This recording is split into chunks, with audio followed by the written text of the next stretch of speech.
Time for The Law and You, sponsored by Gig and Giancola. Join with us now. We've got attorney Christopher Giancola. Welcome back to the show. Yes, thanks. Always good to be here. Flying solo today. That's right, absolutely. Yeah, you and your partner Mike cover a variety of topics of the law at your practice. What do you specialize in? I do a lot of personal injury, workers' compensation, Social Security, disability, and Mike does our wills, trusts, estates, and real estate. All right, you're gonna tackle a question here for us. Of course, you can submit legal questions here on this show.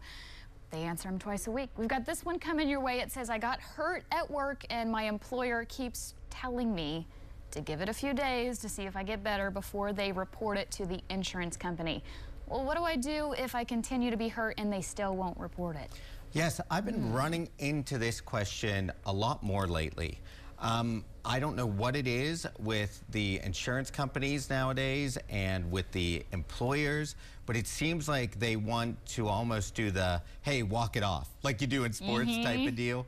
I'm sure you'll be fine. I don't know if maybe their rates go up or whatever, but you've got to be responsible for yourself and your injuries, and you've got to insist, if you are hurt, that you do go to a doctor and that they report it to insurance.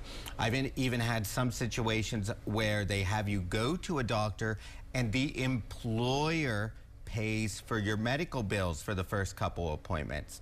Now, that might be nice and you might think, oh, this is great, but to tell you the truth, that then can mess up workers' compensation insurance, because then the workers' compensation carrier might say you didn't report it properly, it didn't come into us properly. So you've got to make sure that you fill out the forms, that you go to their panel doctors, the doctors that are on the list that you have to go to for the first 90 days, and that you follow their protocols. And if the employer won't do that, then unfortunately, you'll have to come and see somebody like me. I see. Yes, because even in our break room, all of that's listed, right? Yes. The doctors yes, you the call. doctors, the panel doctors, who you have to go to.